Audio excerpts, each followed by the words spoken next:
வணக்கம் and welcome to AppleBox. உங்க கூட பேசிட்டு இருக்கிறது சபரி. நம்ம இன்னைக்கு அமரர் கல்கி அவர்கள் எழுதிய மோகினி தீவு அப்படிங்கிற கதையுடைய பகுதி 3 பார்க்க போறோம்.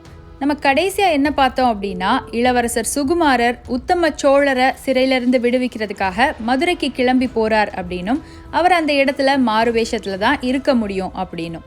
இப்போ அவர் அங்கே போகிற நோக்கம் நிறைவேறிச்சா, உத்தம சோழரை அவர் விடுவிச்சாரா அப்படிங்கிறத இந்த பகுதியில் பார்க்கலாம். நம்ம தொடரலாம். அமரர் கல்கி அவர்கள் எழுதிய மோகினி தீவு பகுதி 3.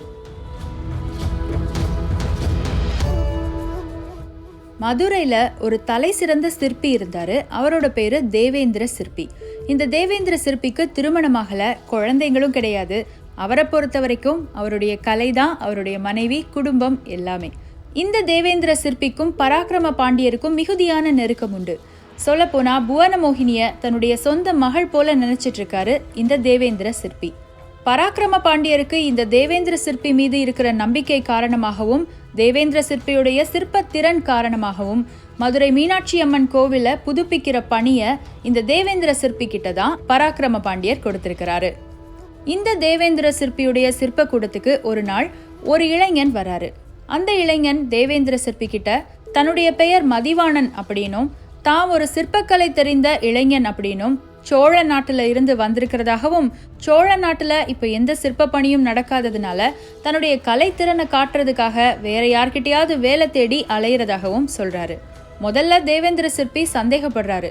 ஆனாலும் சோழ நாட்டை சேர்ந்தவர்களுக்கு சிற்பக்கலை மிக அழகாக தெரியும் அப்படிங்கிறதுனால இந்த இளைஞனை தன்கிட்ட வேலைக்கு சேர்த்துக்கிறாரு.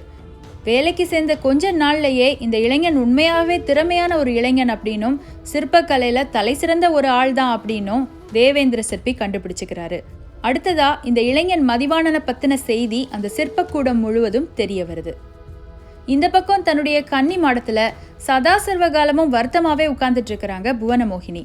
இப்படி வருத்தத்துல அவங்க இருக்கும்போதே ஒரு நாள் அவங்களுடைய தோழி தேவேந்திர சிற்பியுடைய சிற்பக்கூடத்துக்கு ஒரு இளைஞன் வந்திருக்கிறதாகவும், அந்த இளைஞன் சிற்பக்கலையில தலை சிறந்து விளங்குறதாகவும் சொல்றாங்க.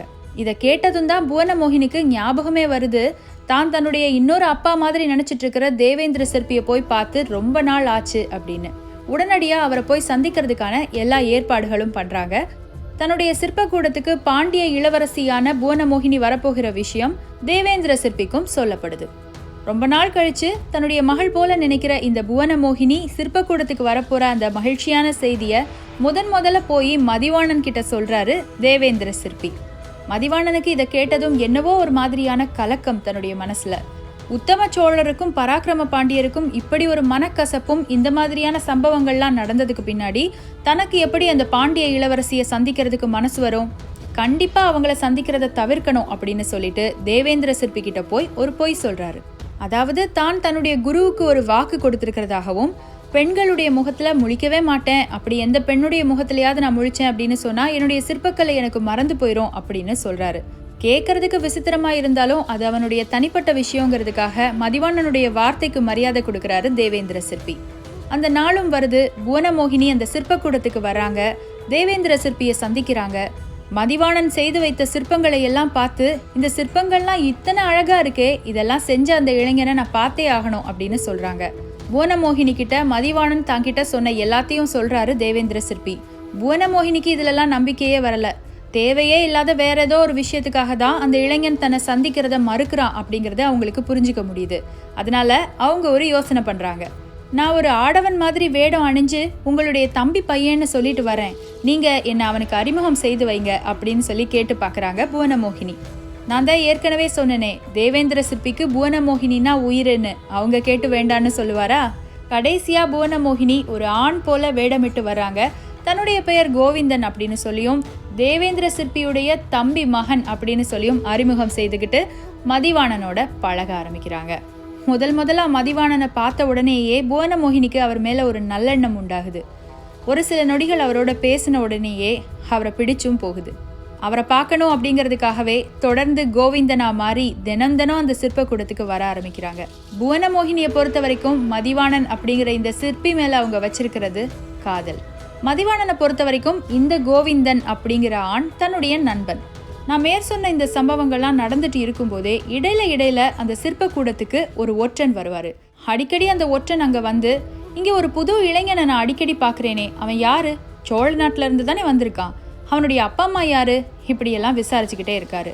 இதில் வேற ஒரு நாள் ஆண் வேடம் அணிஞ்சு வந்த புவனமோகினியை பார்த்து இந்த ஒற்றன் சந்தேகப்பட, புவனமோகினி வெளியே வரும்போது புவனமோகினியுடைய தலைப்பாகையை பிடிச்சு இழுக்க அந்த இடத்துல ஒரு ரணகலமே ஆகிறது. இப்படி தலைப்பாகையை பிடிச்சு இழுத்து தன்னுடைய நாட்டு இளவரசியை அவமதிச்சிட்டோமே அப்படின்னு சொல்லி அவங்க கிட்ட மன்னிப்பு கேட்கிறாரு அந்த ஒற்றன். இந்த காட்சியை உள்ள தூரத்துல இருந்து பாக்குறாரு மதிவாணன். கோவிந்தனால எப்படி இந்த அளவுக்கு அதிகாரமா பேச முடியுது? அது மட்டும் இல்லாம கோவிந்தனுக்கு எப்படி இந்த அளவுக்கு மரியாதை கொடுக்குறாங்க அப்படின்னு யோசிச்சுட்டே நின்றுட்டு இருக்காரு. எத்தனை நாள் தான் இந்த மாதிரியான நாடகங்கள்லாம் தொடர முடியும்? என்னைக்காவது ஒரு நாள் குட்டு வெளிப்பட்டு தானே ஆகணும். அந்த நாளும் வந்தது. ஒரு விழாவுக்காக பராக்கிரம பாண்டியர் தன்னுடைய தேர்ல வலம் வராரு. அவருடைய தேர்ல அவரோட சேர்ந்து உட்கார்ந்து இருக்கிறது புவனமோகினி. மக்கள் எல்லாரும் தங்களுடைய வீட்டின் பலகணிகள்லையும் மாடிகள்லையும் மாடங்கள்லையும் நின்று இந்த காட்சியை பார்த்து ரசிச்சிட்டு இருக்காங்க. இத மாதிரியே சிற்பக்கூடத்துடைய உயரமான மாடத்துல நின்று இந்த காட்சியை பார்க்கிறாரு மதிவாணன். சிற்பக்கூடத்துக்கு பக்கத்துல வந்த உடனே ஒருவேளை மதிவாணன் இங்க நிக்கிறாரா அப்படின்னு புவனமோகினியுடைய கண்கள் மதிவாணனை தேடுது. அந்த தேர்ல இருக்கிற பெண்ணை பார்த்த மதிவாணனுக்கு எங்கேயோ இவங்களை பார்த்திருக்கோமே அப்படிங்கிற சந்தேகம் வருது. எந்த நொடியில புவனமோகினியுடைய கண்களும் மதிவாணனுடைய கண்களும் சந்திக்குதோ அந்த நொடியில மதிவாணன் கண்டுபிடிக்கிறாரு, நம்ம கூட இத்தனை நாள் கோவிந்தனா வந்து பழகுனது இந்த புவனமோகினி தான் அப்படின்னு. அது தெரிஞ்ச அடுத்த நொடி அவருக்கு பயங்கரமான கோபம் வருது. இந்த இளவரசி தன்னை ஏதோ ஒரு விதத்துல ஏமாத்துறதுக்காக தான் இப்படி பண்ணியிருக்கா அப்படின்னு ஒரு கோபமும், இதுக்கு ஏதாவது ஒரு தண்டனை உங்களுக்கு கொடுத்தே ஆகணும் அப்படிங்கிற எண்ணமும் அவருக்கு வருது. ஆனா இந்த பக்கம் தேர்ல உட்கார்ந்து கண்ணோடு கண் சந்திச்ச அந்த காதல் நொடிகளை நினைச்சு மகிழ்ந்துட்டு இருக்கிறாங்க புவனமோகினி. ஒரு பக்கம் காதல்ல மூழ்கி இருக்கிற இந்த பெண், இன்னொரு பக்கம் தன் கடமையில் திளைத்திருக்கிற ஒரு ஆண். இவங்க ரெண்டு பேருக்குள்ளேயும் காதல் மலர்ந்த அந்த நொடி எது? அதை தெரிஞ்சுக்கணும் அப்படின்னு சொன்னா நம்ம இந்த கதையை தொடர்ந்து கேட்கலாம். அந்த சிற்பக்கூடத்துல உட்கார்ந்து யோசிச்சு பார்த்துட்டே இருக்கிறாரு மதிவாணன் வேடமிட்டு அங்க இருக்கிற இளவரசர் சுகுமாரர். தான் இங்க எதுக்காக வந்தோம்? தன்னுடைய தந்தையை தப்பு வைக்கிறதுக்காக தானே. அது எல்லாத்தையும் மறந்துட்டு தன்னை ஏமாத்தி நண்பனா பழகிட்டு இருக்கிற இந்த பாண்டிய இளவரசியோட பழகிட்டு இருந்தோமே அப்படின்னு யோசிச்சு வருத்தப்பட்டுட்டு இருக்காரு. அந்த நேரத்துல தான் அவருடைய காதுக்கு இன்னொரு தகவல் வருது. அதாவது வேற ஒரு தேசத்துக்கு பராக்கிரம பாண்டியர் படையெடுத்து போயிருக்கிறதாகவும் அவர் மதுரைக்கு திரும்பி வர்றதுக்கு இன்னும் சில நாட்கள் ஆகும் அப்படிங்கிறதும் தான் அந்த செய்தி.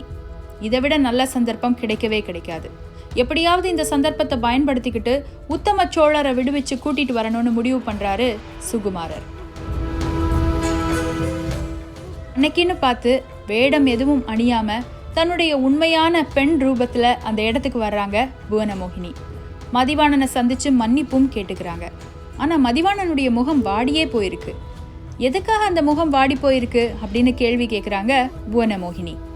தனக்கு சிற்பக்கலையில முக்கியமான கலையான செப்பு வடிக்கிற கலை தெரியல அப்படின்னும், அந்த கலை தெரியலன்னு சொன்னா ஒரு சிற்பியா தான் உயிரோடு இருக்கிறதே வீணும் சொல்லி மதிவாணன் கவலைப்படுறாரு. அது மட்டும் இல்லாம அந்த செப்பு வடிக்கிற கலை ஒருத்தருக்கு தெரியும் அப்படின்னும், அவர் இதே பாண்டிய நாட்டில தான் இருக்கிறாரு அப்படின்னு கூட சொல்றாரு. உடனே புவனமோகினி, யார் அது?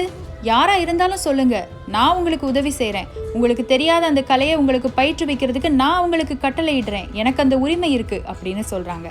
முகத்தை ரொம்ப வருத்தமா வச்சுக்கிற மதிவாணன் அவங்க கிட்ட, அது எப்படி முடியும்? நான் சொல்ற அந்த நபர் தான் சிறைச்சாலையில இருக்கிறாரே. சிறைச்சாலையில இருக்கிற உத்தம சோழருக்கு மட்டும்தான் செப்பு வடிக்கிற கலையே தெரியும். நான் எப்படி அவரை போய் சந்திக்க முடியும்? வாய்ப்பே இல்லை. நான் உயிர் வாழ்ந்து பிரயோஜனமே இல்லை அப்படின்னு சொல்றாரு. புவனமோகினி சிரிச்சுக்கிட்டே, இவ்வளோதானா? என்னால முடியாதது எதுவுமே கிடையாது அப்படின்னு சொல்லி தன்னுடைய கையில இருக்கிற ஒரு மோதிரத்தை அவர்கிட்ட கொடுத்து, இது பாண்டிய மன்னனுடைய முத்திரை மோதிரம். இந்த மோதிரத்தை எடுத்துட்டு போனா திறக்காத கதவுகள் எல்லாமே திறக்கும். சிறைச்சாலையில இருக்கிற எந்த காவலர்களும் உங்களை எந்த கேள்வியும் கேட்க மாட்டாங்க.